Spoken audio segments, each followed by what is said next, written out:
और लोगों के दिमाग में ये स्टीरियोटाइप्स, पूर्वाग्रह, प्रेजुडिसेस बैठाने में और उनको पुख्ता करने में एक बहुत अहम रोल ये सिनेमा अदा कर रहा है। एक एहसास उस दौर में हमें होने लगा कि we need to engage with Hindi cinema, उसकी रिप्रेजेंटेशन, क्योंकि ये एक बहुत प्रभावशाली मीडियम है। आधुनिक दौर में आप देख लीजिए, अभी एनिमल, अभी हाल की ही फिल्म है, उसमें भी जो विलन है, मुसलमान विलन, उसकी 3 बीवियां हैं। तो ये जो हिंदी फिल्में दिखाने लगी, उनका ये बहुत प्रभावशाली मीडियम है। ये हिंदुस्तान का शायद सबसे प्रभावशाली कल्चरल स्पेस है। From a family of journalist, छुटपन से हमारे फादर ने, बेटा as a reporter always believe what you see with your own eyes. आज इंटरनेट सिर्फ आधे अधूरे सच और पूरे झूठ में डूबा हुआ है। किसी के पास गहराई से सोचने का या शांति से सुनने का वक्त ही नहीं है। हम एक ऐसा शांत कोना बनाने की कोशिश कर रहे हैं। Nope, not your ordinary podcast for entertainment. Nope. तो आज हम बात करने वाले हैं जो इंडिया में मुस्लिम रिप्रेजेंटेशन रहा है हमारे मेन स्ट्रीम हिंदी सिनेमा में, किसी भी तरह के मेन स्ट्रीम टीवी शोज पर, उस पे आपका क्या रीडिंग है? ये कैसे इवॉल्व होते रहा है टाइम के साथ? कुणाल, आपने जिस विषय पर मुझे बात करने के लिए यहाँ बुलाया है, ये एक ऐसा विषय है कि जिस पर आधा हिंदुस्तान एक्सपर्ट है।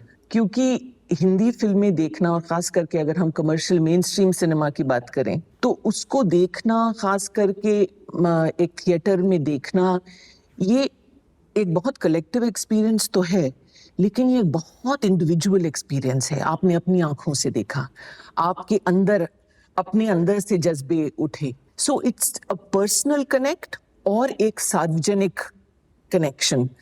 वो collective consciousness and individual perceptions और इमोशंस जब वो मिल जाते हैं एकजुट, तो वो बहुत एक पावरफुल चीज होती है। तो सब इसके एक्सपर्ट हैं। जिसने पिक्चर देखी है, अगर मैं एक पिक्चर पर टिप्पणी करूंगी कि भाई इसमें ऐसा इसको दिखाया, तो किसी और का बहुत अलग एक्सपीरियंस हो सकता है, हालांकि वो एक कलेक्टिव एक्सपीरियंस का भी हिस्सा है। सो ये एक ऐसा सब्जेक्ट है, रिप्रेजेंटेशन, डीकंस्ट्रक्शन ऑफ सिनेमा। हालांकि इस पर बहुत एकेडमिक शोध हुए हैं, इस पर रिसर्च हुआ है, हिंदी फिल्मों के बहुत इतिहासकार हैं, थियोरेटिशियंस हैं, वगैरह वगैरह। इस पर टिप्पणी कुछ करने से पहले कि मुसलमानों को कैसे दिखाया गया है हमारी मेन स्ट्रीम कमर्शियल सिनेमा में, इससे पहले मैं आपको और ऑडियंसेस को कि मेरा इससे क्या रिश्ता और क्यों ये रिश्ता जुड़ा। क्योंकि एक बतौर एकेडमिक तो मैंने इस पर रिसर्च नहीं किया है, लेकिन एक बहुत ज़मीनी रिसर्च से मेरा इंटरेस्ट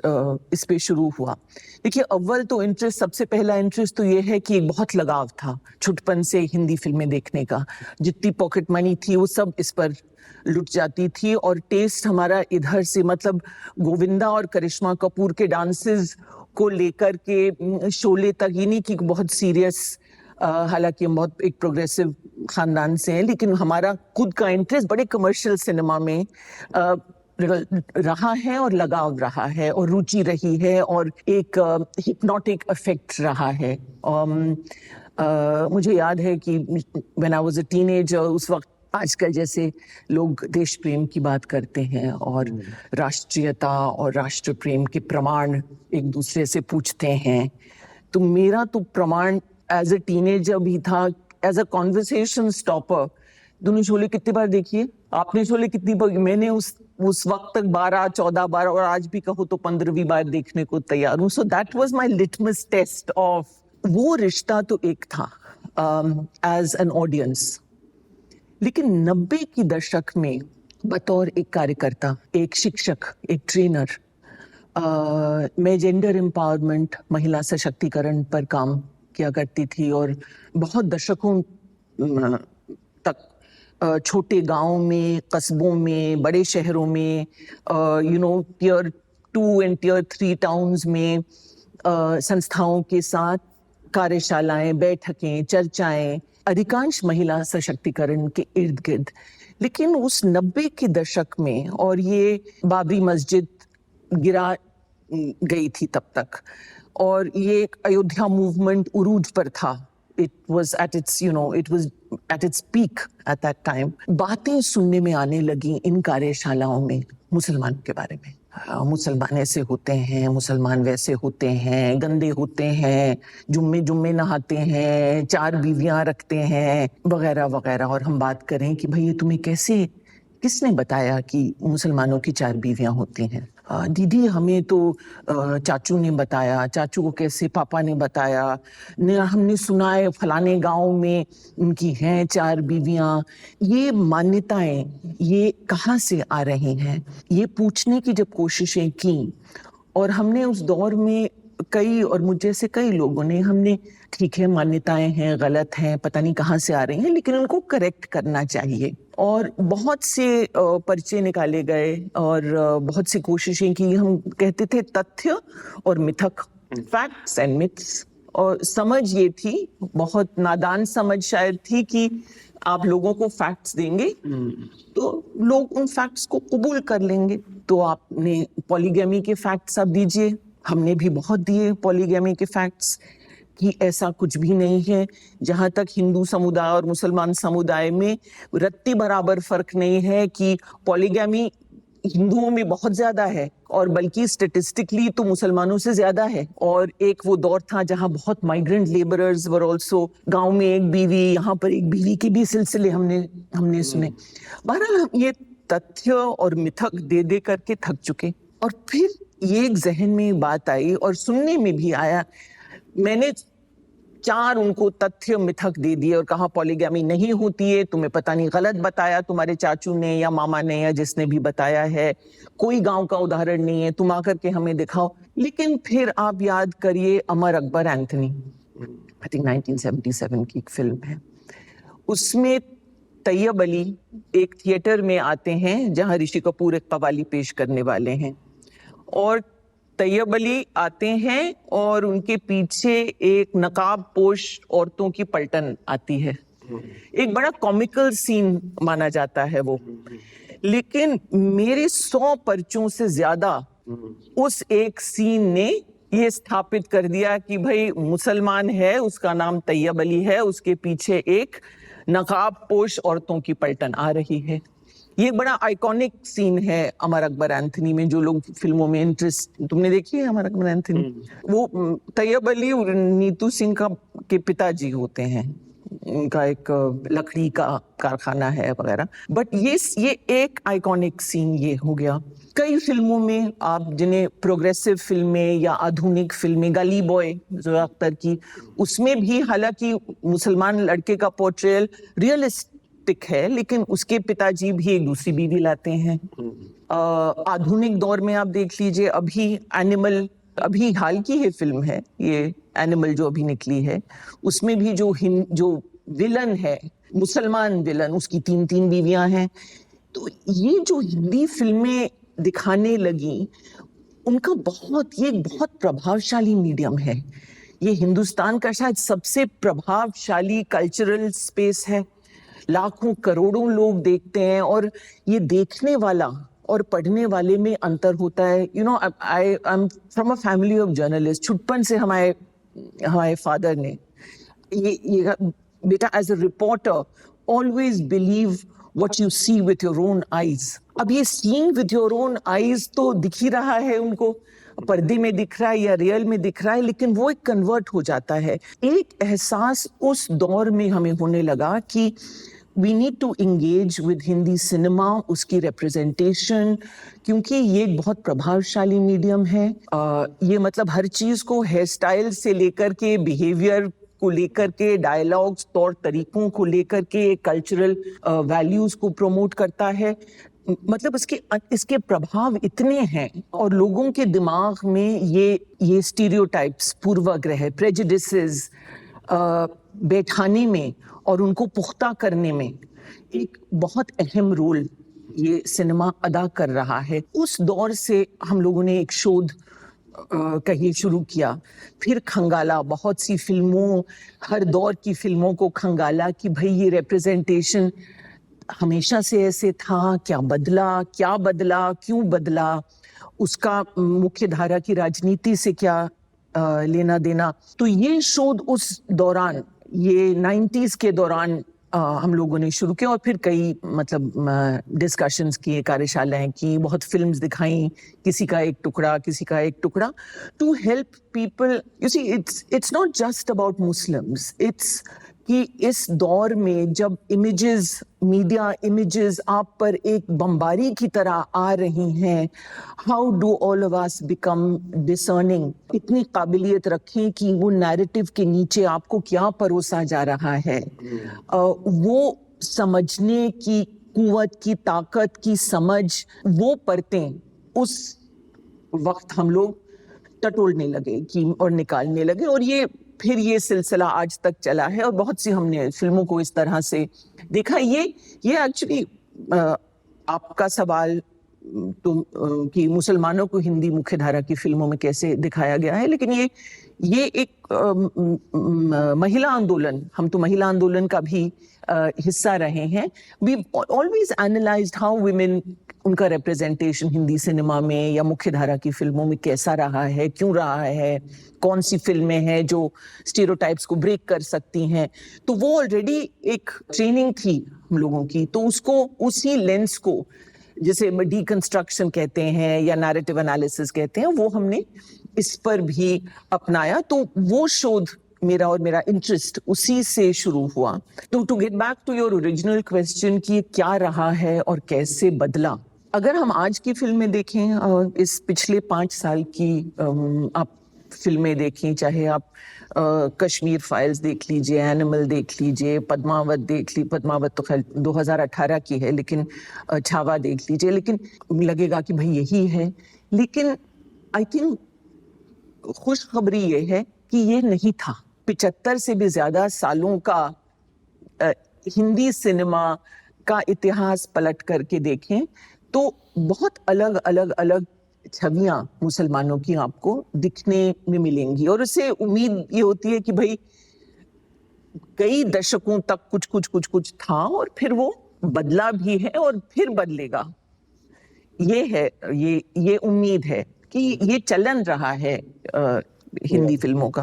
पोस्ट पार्टीशन, अगर आप इससे पहले हिंदी फिल्म में तो थी और बहुत बढ़िया फिल्में और सक्सेस, लेकिन वो एक बहुत फिर लंबा इतिहास हो जाएगा।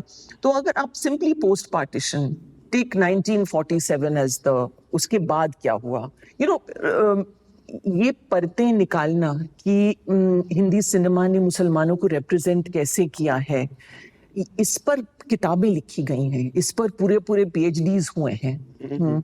लेकिन ये सब डिस्कस करने से पहले ये इस कहना जरूरी है कि Hindi cinema in a sense has been बहुत रियश्योरिंग टेम्पलेट रहा है, क्योंकि वो एक ऐसा एक कल्चरल माध्यम, सांस्कृतिक माध्यम रहा है जो इंक्लूसिव रहा है, जिसमें कंट्रीब्यूशन सबका रहा है। इट्स एन इंडस्ट्री जहां पर, और क्योंकि ये एक विजिबल इंडस्ट्री, इसका आउटपुट दिखता है, ये एक छुपी हुई इंडस्ट्री, जैसे इंडस्ट्रियल प्रोडक्शन की बात तो हम आपको दिखता नहीं है, हम इस्तेमाल जरूर करते हैं, लेकिन ये एक ऐसी इंडस्ट्री है जिसका आउटपुट फौरन दिखता है। It's in the optical visible public space. So उस पब्लिक स्फीयर में, उस सांस्कृतिक कल्चरल स्फीयर में, the Muslim presence, in fact everybody's presence, it's been a truly inclusive space, जहाँ पे कि contribution अगर आप देखने लगे कि मुसलमानों का क्या रहा है या उन्होंने, वो परतें, मतलब वो थ्रेड्स निकालना नामुमकिन हो जाएगा, क्योंकि वो एक ऐसी इंडस्ट्री भी है कि किसी एक इंसान तो कोई फिल्म बनाता नहीं है। अगर आप सत्यजीत रे हैं तो आप हर एरिया को जानते हैं, ठीक है, आप सिनेमाटोग्राफी भी करते हैं, आप म्यूजिक भी जानते हैं, लेकिन आमतौर से जो फिल्में बनती हैं वो एक बहुत कलेक्टिव एफर्ट होता है। उस कलेक्टिव एफर्ट में डायरेक्टर, प्रोड्यूसर हैं, playback singer, lyricist, dialogue writer, screen writer, action, choreography, मतलब, और फिर पर्दे के सामने तो आपके एक्टर्स हैं ही हैं, लेकिन इतनी विशाल कलेक्टिव से जो निकलता है वो तो एक बहुत सामूहिक, इट्स प्रोडक्शन, इट्स अ सामूहिक आर्टिस्टिक गेन, और वो जगह तो So it's a very Muslim presence in this space is phenomenal और वो एक स्थापित करता है और reassuring template है कि वो बहुत रहे हैं. मतलब ये राजनीति चाहे जो भी कहे आज की मौजूदा राजनीति, लेकिन आप ये इस इतिहास से कभी नहीं ले सकते कि मुगल आजम किसने बनाई. मुगल आजम के आसिफ ने बनाई, मुबारक. पाकीज़ा एक और आइकॉनिक किसने बनाई, कमाल अमरोही ने बनाई. और अगर आप कहें कि भाई मुसलमान जाओ पाकिस्तान तो याद दिलाओ कि मदर इंडिया फिल्म जो हिंदुस्तान की एक महबूब खान ने बनाई. आई एम सेइंग ये जवाब है कि it's a very reassuring template और प्रेजेंस और आइकॉनिक. अच्छा, बड़ी मजेदार चीजें. अच्छा, जॉनी वॉकर, सर जो तेरा चकराए, ये कौन थे जॉनी वॉकर? कौन थे जॉनी वॉकर? जॉनी वॉकर का नाम था बदरुद्दीन कमालुद्दीन काजी. इंदौर से आए थे और तुम्हारे बंबई शहर में बीएसटी में कंडक्टर भी रहे थे. चंपी तेल मालिश चंपी. अब ये एक इतिहास है. अब इसका आप तुमको छू नहीं सकते हो.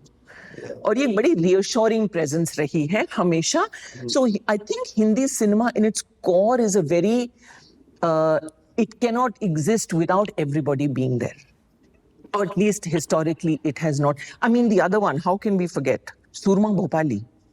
उसका एक डायलॉग याद है तुम्हें? कोई भी डायलॉग बोल दो. इसे of the top of the mind तो याद नहीं आ रहा, बट हाँ, हमारा नाम सूरमा भोपाली है, इसे ही नहीं है. जगदीप, दैट्स जगदीप. जगदीप कौन थे? उनका असली नाम था सैयद जाफरी. जावेद जाफरी के पिता हैं वो. He is also from Madhya Pradesh. So is the biggest star of all time Dilip Kumar, जिनका नाम था यूसुफ खान. यूसुफ खान बदला गया. उस पर भी बातें हो सकती हैं कि नाम तो जगदीप का नाम था, सैयद जाफरी. एक और विलन है, बड़े आइकॉनिक विलन है. एक्चुअली मेरे जनरेशन के लिए आइकॉनिक थे, पता नहीं तुम्हारी जनरेशन के लिए. अजीत, सारा शहर मुझे लॉयन के नाम से जानता है. कालीचरण फिल्म का ये डायलॉग है. कालीचरण में शत्रुघ्न सिन्हा थे. हाँ, अजीत का ये डायलॉग है. अजीत का लिली डोंट बी सिली भी है. अजीत का मोना डार्लिंग भी है. आई थिंक ये लिली डोंट बी सिली तो शायद जंजीर फिल्म की है. Who is Ajit? हमीद अली खान, हैदराबाद के, वो भी. आई एम सेइंग ये जो आइकॉनिक. अच्छा, और एक डायलॉग जो एक हिंदुस्तान के सीने को छू गया और कभी कोई भुला नहीं पाएगा, दीवार का वो डायलॉग. तुम्हारे पास फलाना है, ढिमकाना है, ढिमकाना है, मेरे पास माँ है. Shashi Kapoor says this. That, you know, it's like a zing, it's like सन्नाटा. मेरे पास माँ है. Now you have to be इस मिट्टी की भाषा में डूबे हुए इंसान ही वो dialogue. This is Salim Javed for you. दीवार. I'm saying that ये लोग इतनी इस मिट्टी की भाषा और इतने आइकॉनिक किरदार और इतना ये कंट्रीब्यूशन हिंदी सिनेमा में, ये एक रियश्योरिंग टेम्पलेट हमेशा से रहा है. पर ये चेंज होता है कोई सालों में, आई गेस. हमेशा चेंज. देखिए, चेंज तो होगा. मैं ये टेम्पलेट याद दिला रही हूँ क्योंकि ये इतिहास बदलने वाला तो है नहीं. आप चाहे जितनी फिल्में बना लें, मेरे पास माँ है एक डायलॉग इतिहास में रहेगा. 100% सूरमा भोपाली इतिहास में रहेगा. हाँ, मतलब ठप्पा है, अब वो रहेगा. Proceeding with first this very reassuring template कि ये तो है, ये हिंदी सिनेमा की सच्चाई रही है. देखिए, पोस्ट पार्टीशन तो आप सोचिए, पोस्ट पार्टीशन एक तरफ तो बंटवारे का सदमा. हम और आप आज बैठ करके कल्पना नहीं कर सकते कि वो क्या सदमा था इस सब कॉन्टिनेंट के लिए. एक तरफ बंटवारे का सदमा, दूसरी तरफ एक नए मुल्क की तामीर. हिंदुस्तान बन रहा है और उस नए हिंदुस्तान का परचम क्या होगा? उसका परचम, उसकी नींव, उसका आधार, उसका जज्बा, उसका कमिटमेंट क्या होगा? उसका कमिटमेंट ये होगा कि हम धर्म के आधार पर एक मुल्क नहीं बना रहे, हम इंसानियत के आधार पर एक मुल्क बना रहे हैं. इंसानियत का मतलब हमने सेक्युलरिज्म, हमने वो एक शब्द दे दिया. फंडामेंटल ये था कि एक नए मुल्क की तामीर होगी और इस मुल्क का परचम होगा इंसानियत, हर इंसान को बराबरी की जगह, हर इंसान को संवैधानिक बराबरियां, हाँ। और मुल्क में we are all equal citizens. धर्म इज ऑफ नो कॉन्सिक्वेंस। धर्म आपका अपना मामला है, आपका धर्म सुरक्षित है, सबका धर्म सुरक्षित है। अब इस इंसानियत के परचम को लेकर के आपको फिर फिल्में आप देखिए, this message was very much a message of new India, that we are not about, और इंडियन मुस्लिम्स के लिए तो बहुत क्लियर ये मैसेज था। The message that came from the new India was कि Indian Muslims will never bear the burden। जिन्होंने पाकिस्तान को ठुकराया, जिन्होंने कहा कि हम ऐसा मुल्क नहीं चाहते हैं जो धर्म के आधार पर बने, ये कैसा मुल्क है? हम तो अपनी हिंदुस्तान, अपना भारत जिसमें इंसानियत सब कुछ है, उस मुल्क की तामीर एक तरफ हो रही है। और हिंदी सिनेमा ने आपको क्या दिखाया? एक बड़ी नोटवर्दी तो बहुत फिल्में हैं, और लोग मुझसे डिसएग्री करेंगे, आपसे डिसएग्री करेंगे कि कौन सी फिल्में जिक्र के लायक हैं। मेरे जहन में एक 1959 में धूल का फूल एक फिल्म बनी थी, और बड़ी इंटरेस्टिंग एक्चुअली, ये यश चोपड़ा की पहली फिल्म थी। His first film as a director was in 1959, धूल का फूल। It was produced by his older brother, B.R. Chopra. ये चोपड़ा ब्रदर्स, ये पार्टीशन फैमिली है, ये लाहौर से आए थे, और ये इंसानियत की फिल्म यश चोपड़ा ने बनाई, धूल का फूल। और बड़ी इंटरेस्टिंग इसकी कहानी है। एक हिंदू औरत, माला सिन्हा वो रोल पोर्ट्रे करती है, बिन ब्याही माँ बन जाती है। उसका एक रिश्ता होता है, और फिर वो आदमी चला जाता है उसको ठुकरा करके, राजेंद्र कुमार। उसका बच्चा पैदा होता है, बच्चे को जंगल में छोड़ती है। जंगल में पाते एक रोते हुए बच्चे को अब्दुल चाचा फाइंड्स दिस बच्चा। अब्दुल चाचा उस बच्चे को सीने से लगाते हैं, उसको पालते हैं, उसकी परवरिश करते हैं, without prejudice to the fact कि उनको समाज के कई ताने सुनने पड़ते हैं।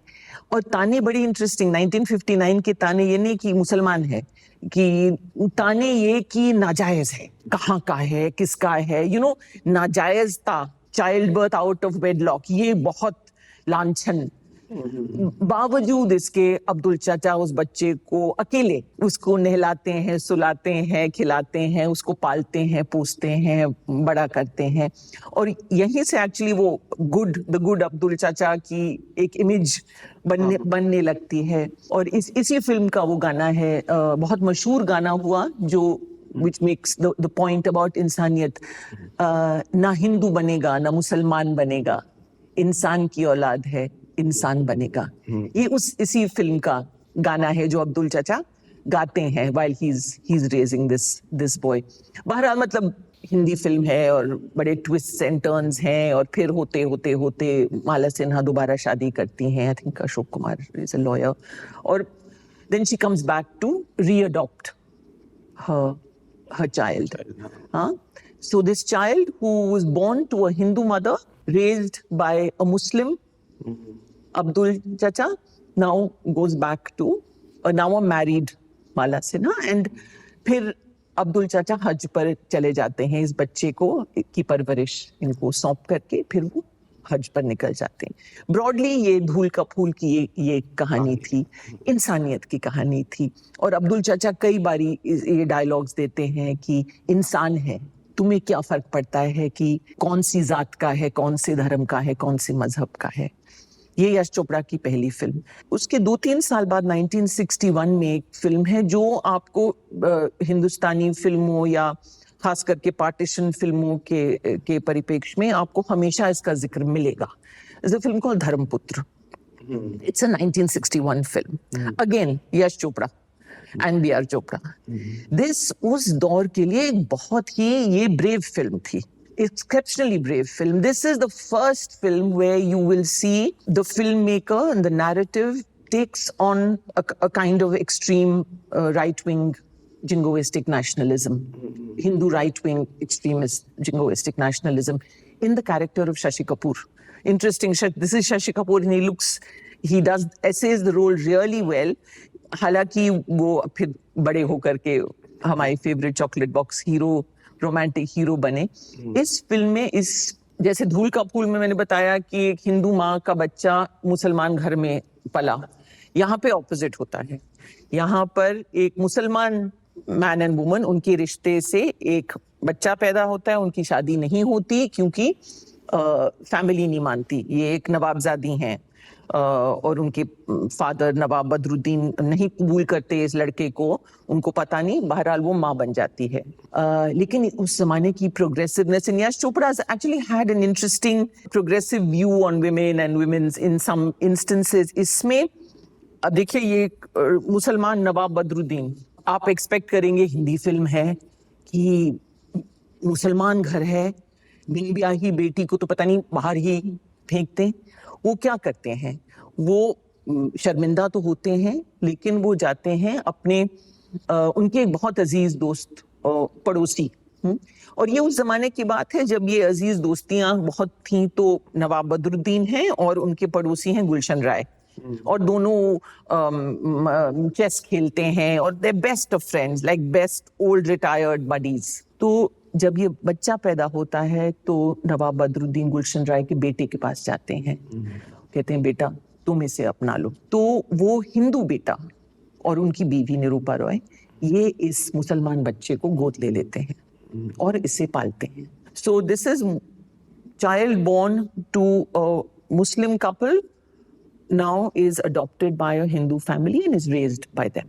He grows up to be a character called Dilip, जो बहुत कट्टर, और वो एक मुस्लिम हीटर होता है, और कि मुसलमानों को जलाओ और काटो और निकालो घरों से वगैरह वगैरह वगैरह, और हमारी संस्कृति और पश्चिमी इन्फ्लुएंस नहीं होना चाहिए, और ये सब जो चीजें हमें आमतौर से आज भी सुनने को मिलती है, वो मतलब सेम टू सेम डायलॉग्स हैं उस जमाने के भी। और फिर होता क्या है कि एट वन मोड, अब मैं इतनी लंबी कहानी तो नहीं सुना सकती, लेकिन at one point he is about to get his own father, his biological father, killed, who has now gotten together with the mother and they are a couple and so on. And then his adopted father is obliged to say, ये तुम्हारा बाप है, और दिलीप के पांव तले जमीन खिसक जाती है। और उस मोमेंट में फिर वो जिस मॉब को उसने बुलाया था एक घर जलाने के लिए, फिर उसे उस मॉब के सामने जा करके कहना पड़ता है you know over my dead body, और उसका फिर परिवर्तन हो जाता है वगैरह वगैरह। बट ये बड़े पावरफुल मोमेंट्स हैं हिंदी सिनेमा में। इस फिल्म में you actually see, जब when in the last sequences you see archival footage of Nehru actually, black and white archival footage। तो मैसेज ऑडियंसेस को ये मिल रहा है, ये हमारे नए मुल्क की तामीर हो रही है जिसमें एकजुटता, हिंदू मुस्लिम भाई भाई बंधुता, और ये जो तुम्हारे ख्याल हैं, तो ये फिल्म इनसे डील भी करती है, जो पूर्वाग्रह हैं, जो नफरतें हैं, डील भी करती है और रिजॉल्व करने की भी कोशिश करती है।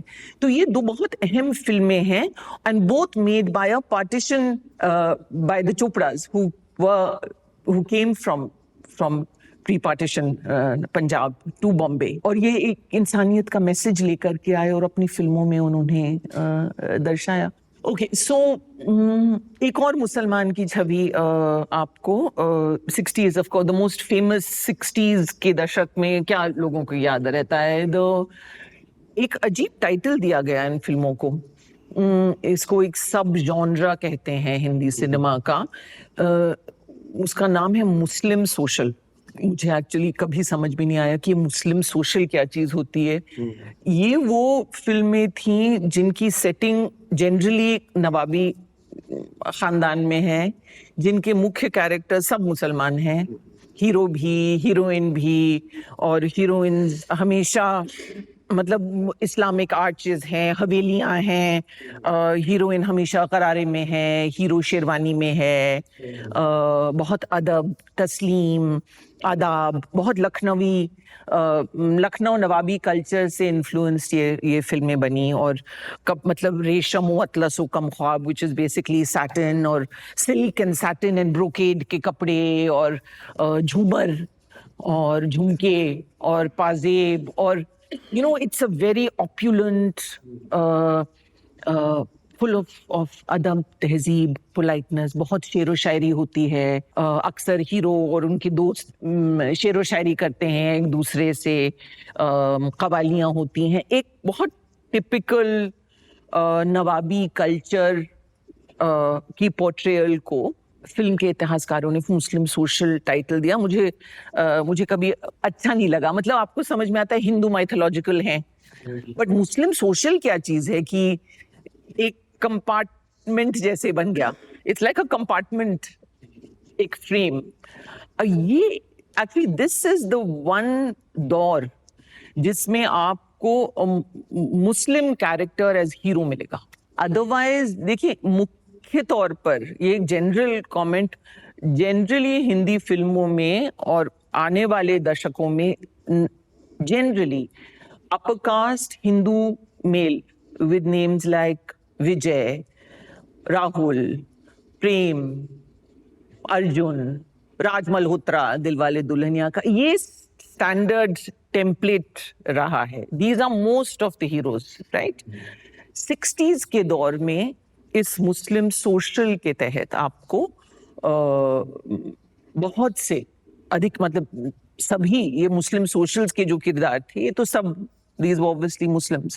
I mean, Mughal Azam is a historical, it's not a Muslim social, but उसी दौर की, लेकिन उस दौर में की चौदहवीं का चांद, मुगल आजम, 63 की मेरे महबूब, which has that famous Sadhna and Rajinder Kumar scene in it. This बरसात की रात, these are all films of the 60s, of the Muslim social, in which the hero is a Muslim.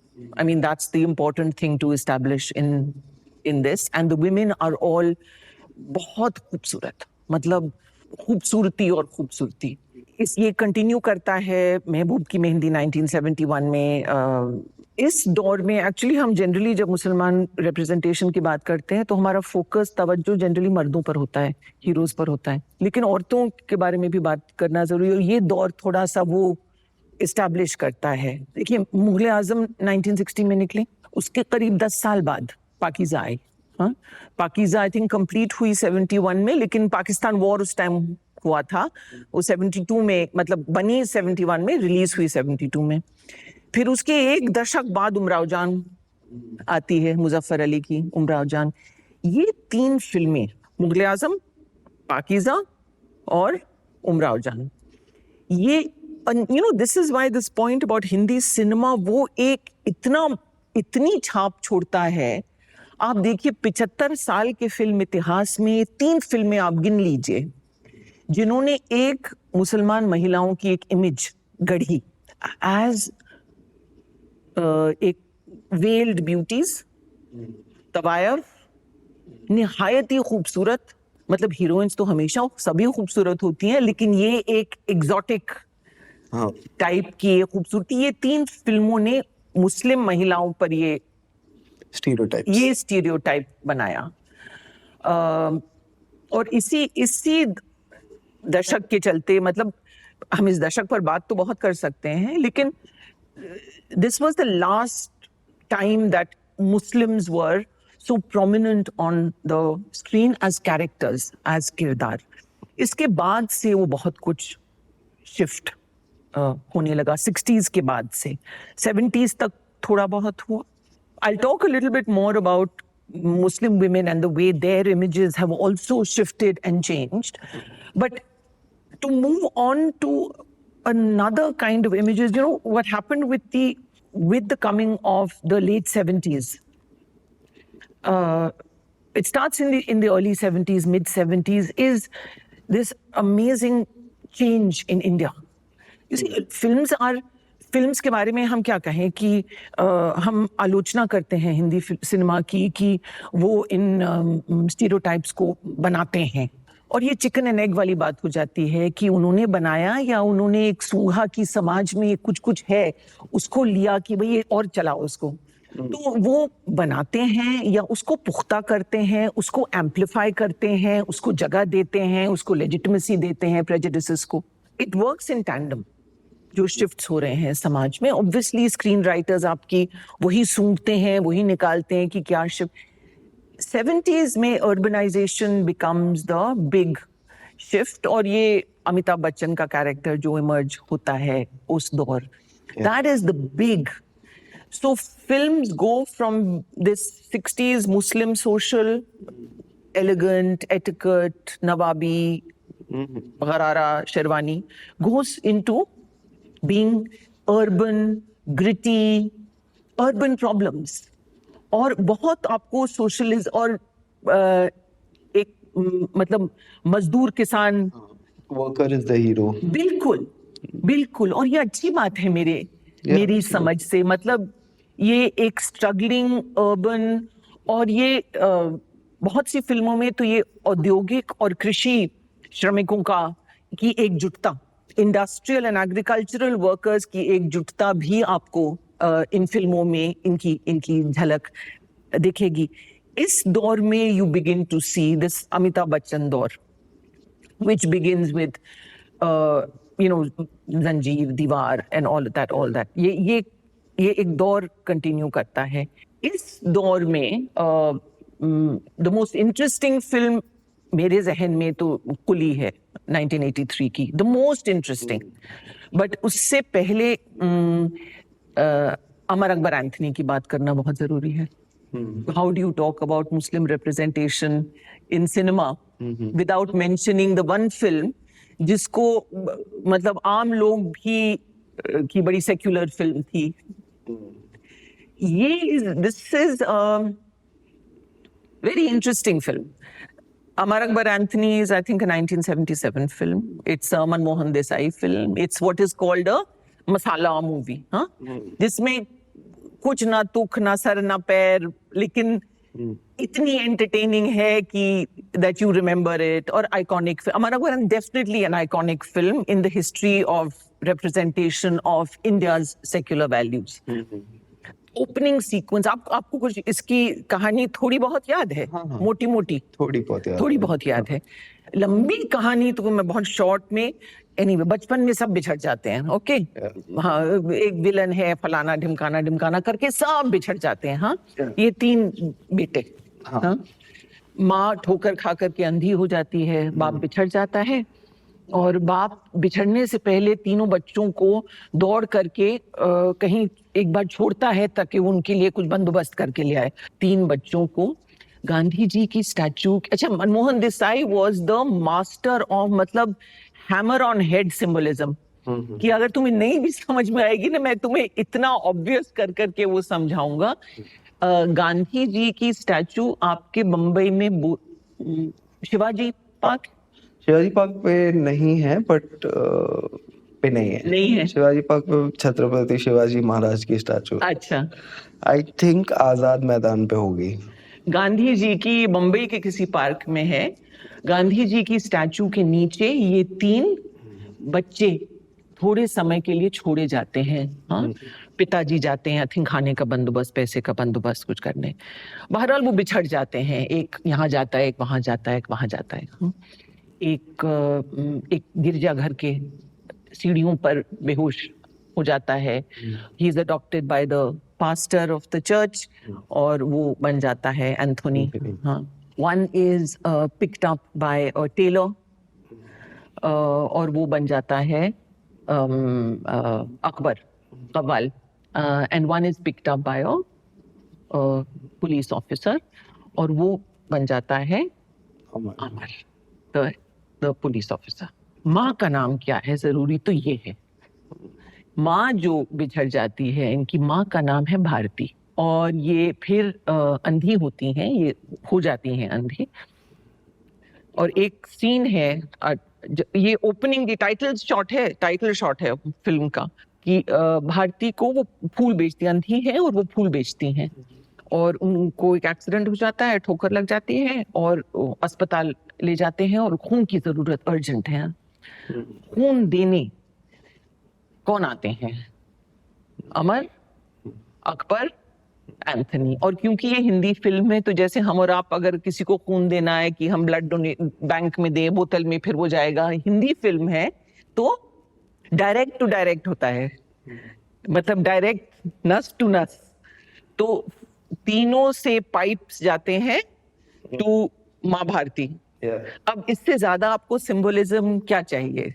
इसकी कीमत चुकानी नहीं, गाना फिर आता है अमर अकबर एंथनी, इसकी कीमत चुकानी नहीं, खून खून होता है पानी नहीं। मतलब माँ भारती को सींचने में, और इससे ज्यादा विजुअल, ये विजुअल है, हॉस्पिटल बेड है, माँ भारती निरूपा रॉय लेटी हैं, Amar Akbar Anthony, direct tubes are going from them to her. What is that? That is माँ भारती को सबके खून ने सींचा है। बड़ा डायरेक्ट है मनमोहन देसाई का ये सिंबॉलिक मैसेज, यूनिटी। अब इसके आगे अगर आप देखें तो स्टीरियोटाइप्स हैं। क्या स्टीरियोटाइप्स हैं? कि अमर रक्षक, police officer, the Hindu character, Christian character को क्या बना देते हैं? मतलब चर्च में पलता है लेकिन धंधा क्या करता है? इलीगल दारू की भट्टी। मतलब दारू बेचता है, देसी दारू बेचता है, क्योंकि वो ईसाई है। तो दिस प्रेजुडिशियल एसोसिएशन की ईसाई है तो ड्रिंक भी करता होगा और बेचता भी होगा। और बेचारा अकबर, ऋषि कपूर क्या बन जाता है? कव्वाल। उसका बाप टेलर है और वो बन जाता है। मतलब ये ऑक्यूपेशंस। बट रक्षक will be the Hindu character. ये तो मनमोहन देसाई की सेक्युलरिज्म में ये अपनी, तो ये हर सेक्युलरिज्म की रिप्रेजेंटेशन में उनकी सीमाएं होती हैं। ये सीमा है। लेकिन अमर अकबर एंथनी इस लिहाज से तो बहुत ही इम्पोर्टेंट representation रहा है। Then one more film I want to actually mention, I don't know how much time we have for this conversation, is 6 years down the line. 1977 is Amar Akbar Anthony, then Muqaddar Ka Sikandar, and then comes Coolie. Now Coolie is a film that most Indian audiences, certainly of that generation, will remember because it's the film जहाँ पर अमिताभ बच्चन को बहुत serious injury हुई थी। एक villain है पुनीत इस्सर करके, वो एक ढिशूम के शॉट में, और कुली इस वजह से आई थिंक बहुत मशहूर हुई। लेकिन एक्चुअली इन सब फिल्मों में आप देखिए तो ये urban dock worker, you know, Deewar also begin is, Amitabh Bachchan is a worker working on the Bombay docks. ये कामकाजी के हक की लड़ाई, ये बहुत उस दौर में उजागर हुई। कुली इज, आई थिंक, और क्योंकि ये हिंदी फिल्मों का सवाल है तो कुणाल आपके ऑडियंसेस भी मुझसे डिसएग्री करेंगे और खुद अपनी भी, कि अगर कोई बताए कुली के बाद, मुझे तो मेरे जहन में तो नहीं कोई एक main stream commercially successful film जिसमें हीरो भी मुसलमान है और वो नमाज भी पढ़ता है और इबादत भी करता है और उसकी अम्मी भी, मतलब पूरा फैमिली, लेकिन उनकी मुसलमानियत कुछ नैरेटिव में कोई रोल नहीं प्ले करती। It's just very normal. जैसे आप दिखाते हैं कि कोई भी हिंदू कैरेक्टर घर में माँ पूजा करती है तो फैमिली वाले आकर के पूजा करते हैं और निकल पड़ते हैं, लेकिन उसका स्टोरी से कोई लेना देना नहीं होता। A character being Hindu doesn't play any role in the story. Story is about something else, जो भी कहानी है, हीरोज हैं, विलन्स हैं, वगैरह वगैरह वगैरह।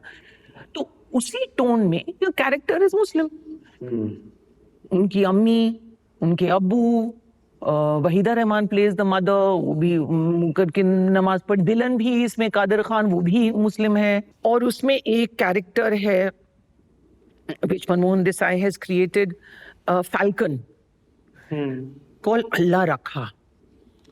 और वो अल्लाह रखा मीनिंग प्रोटेक्टेड बाय गॉड।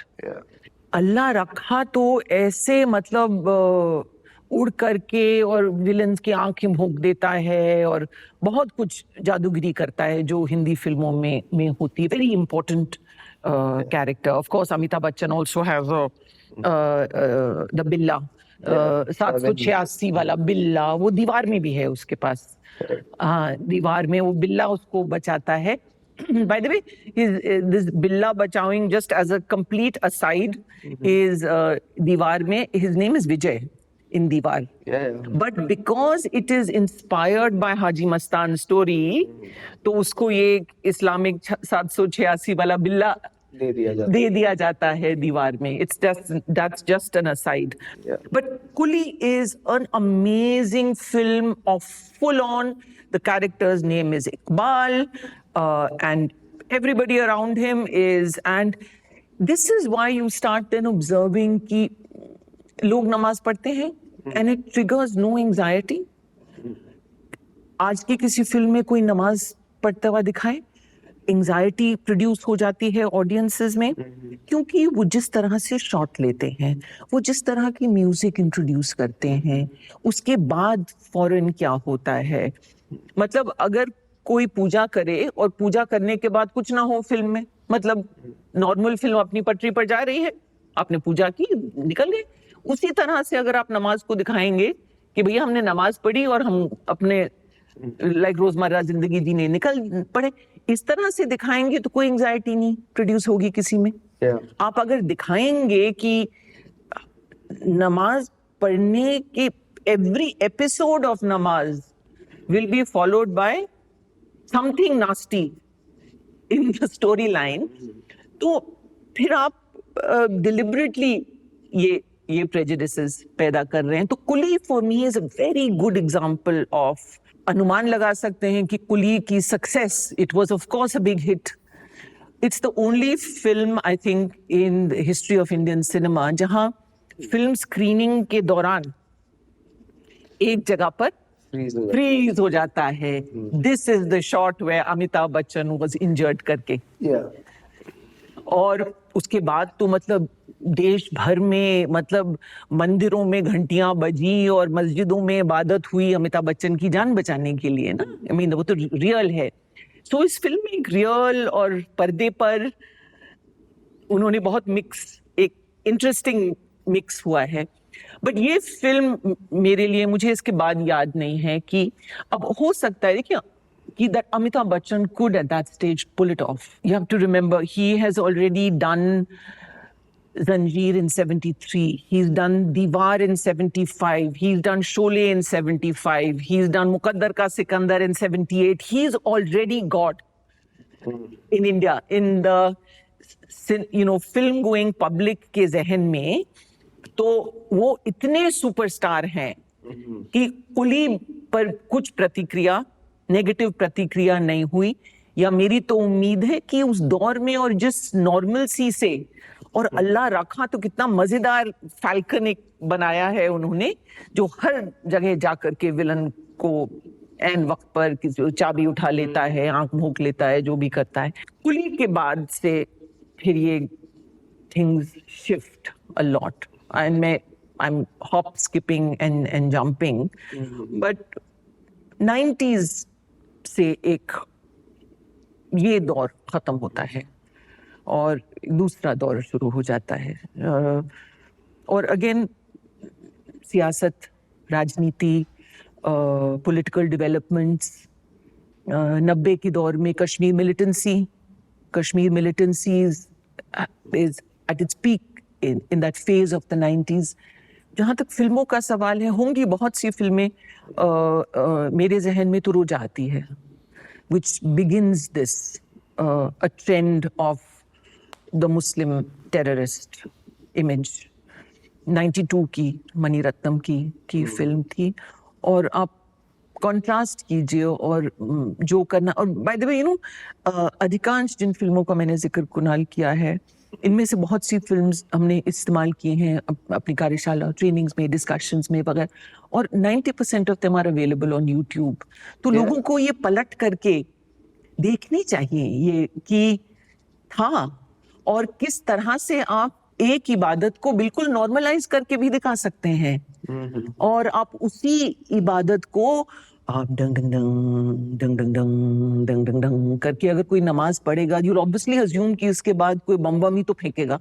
मतलब आप क्रिएट इस तरह से करते हैं. रोजा में बहुत नेशनलिस्ट फिल्म मानी जाती है, लेकिन उसमें हर बुरा काम नमाज पढ़ने के बाद ही क्यों होता है? हर बुरा काम, ठीक है आतंकवादी हैं, जो भी हैं, सरहद के पार से आए हैं, लेकिन रोजा फिर एक मुस्लिम एज टेररिस्ट वाला जो ट्रेंड शुरू होता है। और आई एम श्योर अगर आप गूगल पर सर्च कीजिए, खोजें कि टेररिज्म फिल्में कौन से मुल्क में, कौन सी फिल्म इंडस्ट्री ने सबसे ज्यादा बनाई हैं, तो हिंदुस्तान का नाम उस फेरिस्त में सबसे ऊंचा होगा। उस दौर में एक के बाद एक के बाद एक के बाद एक के बाद एक के बाद एक के बाद एक ऐसी फिल्में बनी, कुर्बान, उरी, सर्जिकल, मतलब हमें तो नाम सिर्फ उनके याद होंगे जो थोड़ी चली, बहुत सी चली भी नहीं लेकिन बनी जरूर। Lot of these films are made in that phase, which is of, look, there is the politics is happening also. 92 में बॉम्बे राइट्स होते हैं, 93 में बॉम्बे ब्लास्ट होते हैं, then 9/11 happens in 2001, then 26/11 happens in 2008. There's a whole phase of these things that are triggering a lot of these scripts, but this depiction of the Muslim as the terrorist, मैंने actually एक spoof देखा था, पता नहीं कुछ साल पहले, 1 साल 2 साल पहले, लेकिन वो याद रहा ये, and I should credit जिन्होंने ये spoof बनाया था, बेकार फिल्म्स या कुछ ऐसा ही, कोई छोटा सा एक क्लिप है, कोई बेकार फिल्म्स करके कुछ स्पूफ्स बनाते हैं। बहरहाल इस स्पूफ का नाम था, और मैंने नोट किया कि इस स्पूफ का नाम था एवरी मुस्लिम इन बॉलीवुड।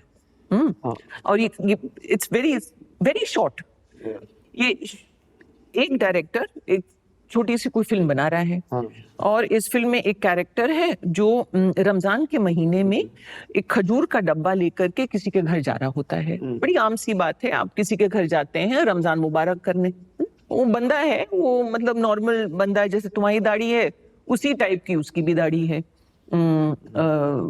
और ऐसे उसने पैंट शर्ट पहनी हुई है शायद काले कपड़े की, नॉर्मल गोरा बंदा विद सम दाढ़ी। तो जैसे क्लैपर शॉट बंदा जाता है अपना डब्बा लिए, डायरेक्टर बोलता है वो वेट ये कपड़े बदलो इसके, ये मुसलमान नहीं लग रहा है, लेकिन कैसे पता चलेगा कि ये रमजान में हूँ? तो पहले तो उसको फिर शलवार कमीज पहनाते हैं, ठीक है, फिर वो बंदा आता है, नहीं अभी बात नहीं बनी, तो इसको टोपी पहनाओ, ठीक है, टोपी पहना देते हैं, वो आता है, फिर शलवार कमीज भी है, टोपी भी, अब इससे ज्यादा का चाहिए कि नहीं अभी बात नहीं बनी, कैफिया पहनाओ, वो जो स्कार्फ होता है पैलेस्टीनियन स्कार्फ, अच्छा वो पहना देते हैं, फिर आता है, फिर शॉर्ट होती है, फिर वो कहता है नहीं अभी बात मत बनी, सुरमा लगाओ। तो by this time this poor guy is completely unrecognisable. जो बंदा खजूर लेके जा रहा था अब फिर सुरमा भी लगा देते हैं, फिर आता है भैया अब तो हो गया है ना, अब मतलब शलवार कमीज है, टोपी है, सूरमा है, कैफिया पहना हुआ है, अब जा रहा है वो, नो फ्लैप जैकेट पहनाओ। अब उसको फ्लैप जैकेट जो कश्मीर के टेररिस्ट और आर्मी वाले पहनते हैं। अच्छा, by the time this is done, what is happening? अब आप सोचो, ये तो बंदा जो बना रहा है फिल्म, देखने वाले तो by the time this scene is happening, what you actually see is कि ऑडियंस के दिमाग में अब ये सब हुलिया बदल करके ऑडियंस के दिमाग में, जब तक वो बंदा चल करके अपना डब्बा लेकर, वो उसके हाथ का डब्बा, तो ऑडियंस के दिमाग में AK-47 बन जाता है, और म्यूजिक ऑटोमेटिकली बजने लगती है, और वो जो चल करके आ रहा वो दौड़ करके आने लगता है। what this kind of simple changes are doing is a loving innocuous act of Ramzan मुबारक, खजूर का डब्बा, वो खजूर का डब्बा बन जाता है बम, वो बन जाता है AK-47, फ्लैप जैकेट में वो बंदा। अब ऑडियंस के दिमाग में this little act, you've converted it successfully into an act of, ये टेम्पलेट्स तो ऐसे बनती है ना फिल्मों में, टेम्पलेट्स हम कैसे, यही तो तरीका है, टेम्पलेट्स अब आपने बना दी। डॉग विस्लिंग हम आजकल बड़ा सुन रहे हैं कि डॉग विस्लिंग क्या चीज, यही होती है वर्ड एसोसिएशन। आप वर्ड एसोसिएशन खेलो किसी के साथ, और यहाँ पर इमेज एसोसिएशन है कि आप एक इमेज बोलो, उससे क्या क्या ट्रिगर होता है। So this film director is obviously doing exactly that. He is deploying image associations to get his message across, and has successfully converted this very pleasant looking young man into a scary, and he's not had to do very much for it. Kuch optics change ki hain, Yeah. and he's worked on your mind. आपके दिमाग में वो डब्बा AK-47 बन जाता है. And you know ये terrorism, ये इस तरह की फिल्मों का असर कुछ इस तरह का हुआ है. हमने एक बहुत ही लंबी डिस्कशन की कि फिल्मों में कैसे मुस्लिम रिप्रेजेंटेशन आया, कैसे बदला, और अब सिर्फ डिमोनाइज करने के लिए ही रखा है उसे. So as an audience of cinema, do we see hope and do we see some change coming in this direction कि वापस एक representation fair और accurate हो versus सिर्फ ये demonizing जो चल रही है? देखिए, ये डिमोनाइजिंग का दौर सबसे ज्यादा पिछले 5-6 सालों में हुआ है. ये एक और कश्मीर फाइल्स, फिर 23 में केरला स्टोरी आई, उसी साल एनिमल आई, 25 में अभी छावा आई है, और पद्मावत आई थी. पद्मावत 2018 में आई थी. करेक्ट. और कभी और बात करेंगे कि पद्मावत 2018 और जोधा अकबर 2008, 10 साल में, और ये डिफरेंस क्या बदला. बहुत कुछ बदला, बट इतिहास में भी फर्क है. बहरहाल तुम्हारे इस सवाल का जवाब देखिए, ये अगर आप पिछले 5 साल की फिल्में देख लें फ्रॉम 2022 ऑनवर्ड्स, और डिस्कशन लाइक बाकी के 2 डिस्कशन, देखिए गुड न्यूज, अगर आप कह रहे हैं कि इसमें गुड न्यूज क्या है, एक तो गुड न्यूज है कि कश्मीर फाइल्स और केरला स्टोरी जैसी फिल्मों के बाद 2 और फिल्में बनी थी उसी टेम्पलेट पर, Bastar, an Naxal story, and the Sabarmati report. 2024 में दोनों फिल्में बनी, both sank like stones. This is good news कि आप उसी टेम्पलेट पर, कोशिश वही थी एग्जैक्टली, और नाम भी कुछ ऐसे ही दिए गए थे, Sabarmati report and Bastar the Naxal story, I think it's called. JNU पे भी आई थी, जहांगीर नेशनल यूनिवर्सिटी. अब ये फिल्में चली नहीं. ओके, ये फिल्में नहीं चली, दैट इज गुड न्यूज. कि अगर आप मान करके चल रहे हैं कि अब यही टेम्पलेट है आपके पास, तो ये तो नहीं कामयाब होगा, क्योंकि अल्टीमेटली इन फिल्मों में एक फिल्म निर्देशक को पैसा बनाना होता है. ये तो बॉटम लाइन है ना. तो नहीं चलेंगी, दैट वो एक अच्छी बात है. दूसरा, आई थिंक ये पॉइंट आउट करना बहुत अहम और जरूरी है कि आप अगर एक एनिमल जैसी पिक्चर को डिस्कशन, हमारी चर्चा का 2-3 मिनट के लिए केंद्र बिंदु बनाएं, उसमें बहुत कुछ हो रहा है. वो एक इस दौर कि जैसे टॉक्सिक मैस्कुलिनिटी, टॉक्सिक मर्दानगी, मैनोस्फीयर, उस तरह की जो उजागर करता है, एक्सट्रीमली हिंसात्मक, वायलेंट फिल्म. उस फिल्म में एक ये मुसलमान किरदार या विलन होना बहुत अजूबा है. जनरली ये लोग जब फिल्मों की स्क्रिप्ट बनाते हैं तो कोई कारण है कि अपने स्क्रिप्ट में एक मुसलमान टेररिस्ट विलन बनाया, ठीक है.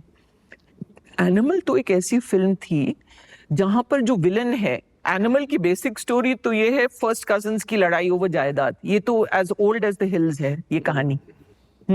फर्स्ट कजिन्स लड़ते हैं ओवर जायदाद. विलन जो है एनिमल में, it's played by Bobby Deol, first cousin है, but for no random, like for no reason, like randomly वो मुसलमान बन जाता है. मतलब it's a Hindu family with Hindu business. I mean, like, why do you have to make this? So, अब तो ये डिमोनाइजेशन इस उरूज पर है कि आपको कोई कारण ही नहीं देना पड़ता कि भैया वो लाइक उसका नाम अबरार हक क्यों है, क्योंकि अब you're counting on word association, image association with just मुसलमान बोलो तो evil, मुसलमान बोलो तो जानवर, मुसलमान बोलो तो, और इसमें अबरार हक, बॉबी देओल, मतलब ये केक भी खाता है कि जैसे कोई, मतलब पता नहीं क्या कौन सा जानवर चबा चबा करके, मतलब एक निहायती जंगली टाइप का, और कैनिबल इंस्टिंक्ट। कैनिबल जानवर, कैनिबल से भी बदतर, मतलब आदमखोर भी नहीं, बिल्कुल ही जानवर। केक ऐसे खाता है, उसकी 3-3 बीवियां हैं और उन बीवियों का लगातार रेप वो करता है, और वो तो मतलब बदतर से ही बदतर है। लेकिन उसका उस फिल्म की स्टोरी में मुसलमान होना का हमें कोई रीजन नहीं समझ में आता, ये कि उसने कन्वर्ट कर लिया। ये एक मेरे लिए बगैर कारण, इट्स जस्ट प्योर इविल। आपको प्योर इविल दिखाना है तो आपने एक मुसलमान कैरेक्टर एक इंट्रोड्यूस कर दिया। लेकिन मेरा मानना है कि ये एक पूरे एक वायलेंट कल्चरल इकोसिस्टम जो सोशल मीडिया पर भी एग्जिस्ट करता है, उसका भी उसको अपीस कर रहा है। हाँ, it is something to do with that. इसको हम एनालाइज और कर सकते हैं, इस जैसी फिल्मों को। Extreme violent, very visceral kind of violence, इसमें बहुत मार काट खून होता है इस फिल्म में। ये एक अजीब सोशल मीडिया की ऑल्ट राइट की अपीजमेंट टाइप की फिल्म है ये। इसको अपनी जगह पर छोड़ते हैं। और अगर आगे की उम्मीद, कुणाल, मेरा मानना है कि आज के दौर में, आज पहलगाम के हादसे के बाद, ऑपरेशन सिंदूर के बाद बहुत कुछ हुआ है इस देश में, बहुत कुछ टिप्पणियां हुई हैं। आप अल्टीमेटली देख लीजिए, जिससे मैंने अपनी कहानी शुरू की थी, एक नए मुल्क की तामीर, हमारा परचम क्या होगा, हमारा परचम अपने पड़ोसियों से अलग कैसे होगा, उससे ऊंचा कैसे होगा। लोग अल्टीमेटली, हम और आप, कोई भी अपने आज, अपने माजी, अपने मुस्तकबिल, बेसिकली हमारा अपने आज, अपने अतीत, अपने भविष्य का मतलब कैसे निकालते हैं। हम कहानियां पिरोते हैं अपने दिमाग में, फोटोज देख करके, कुछ याद कर करके हम अपने बारे में कहानियां बनाते हैं, पिरोते हैं, सुनाते हैं। हिंदुस्तान की जो कहानी हमने हमेशा सुनाई है, हिंदुस्तान की मेन कहानी और सबसे ज्यादा सक्सेसफुल कहानी यही है कि हम यूनिटी इन डाइवर्सिटी के मुल्क रहे हैं। ऊंच नीच होती है, कोई परफेक्ट नहीं होता। Unity in diversity highly imperfect हो सकती है, लेकिन अल्टीमेटली जो दुनिया को मतलब चौंधियाने वाली कहानी, कैसा एक मुल्क, इसमें अनगिनत भाषाएं, अनगिनत स्क्रिप्ट्स, अनगिनत कौमें, अनगिनत मजहब, जिसमें एक हिंदुइज्म में भी 100 हिंदुइज्म है, जिस रीजनल, यहाँ से कश्मीर से कन्याकुमारी, नॉर्थ ईस्ट से लेकर के अब सूरत तक, आप दुनिया का कौन सा ऐसा मुल्क है अपने वजूद पर जिंदा है, जिसकी जड़ें मजबूत हैं, जो गर्व से कहता है मैं हिंदुस्तानी हूं। India's best story is this story. और हमने ऑपरेशन सिंदूर के बाद भी हमने देखा, चाहे और कुछ लेफ्ट राइट हो रहा हो, लेकिन the story we ultimately could tell about ourselves was the story that I started with, हमारी पोस्ट पार्टीशन स्टोरी। यही और अगर फिल्मकारों में इतनी इमेजिनेशन हो कि ये कहानी, देखिए हमने देखा कि मुझे बहुत अजीब सा भी लगा कि मतलब जंग हो ही रही है और ये लोग ट्रेडमार्क्स ले रहे हैं, मतलब वेरी अजीब सा लगा, बुरा सा लगा। ये कैसे लोग हैं जो इस माहौल में, मतलब देश पे आई हो, तुम ट्रेडमार्क लेना चाह रहे हो, लेकिन बहरहाल ले लिया होगा, किसी ना किसी ने तो ले ही लिया होगा। लेकिन उम्मीद ये है कि ये स्टोरी जिंगोइज्म वाली स्टोरीज ना बने, लेकिन वो बने कि ultimately we returned with confidence to the original India story. वही हमारी जो पुरानी कहानी, जो मैं अपने दोस्तों को जो बाहरी मुल्क के होते हैं, वही कहानी हम सुनाते हैं, वही कहानी तुम भी सुनाते हो। ये है मेरा मुल्क, ये है मेरा भारतवर्ष। सो आई थिंक, आई होप कि अगर हम पलट करके देखें इतिहास में, मुसलमानों के किरदारों को बदलते हुए देखें और आगे की तरफ देखें, उम्मीद तो यही है। देखिए हम तो आशावादी लोग हैं, मैं तो आशावादी हूँ, तुम भी आशावादी लगते हो। Absolutely. हाँ, कि ये भी बदलेगा कि फिल्मकारों को भी दिखेगा कि ultimately look in the last few months have we not heard the word optics, symbol, ये सब कहानियों के शब्द हैं, ये नैरेटिव के शब्द हैं और Hindi cinema is in the business of storytelling. So if we can figure out कि the best story to tell is actually that story of unity, then let's hope. Thank you so much for giving us your time. I had a great time talking to you. My pleasure, Kunal. My pleasure, always.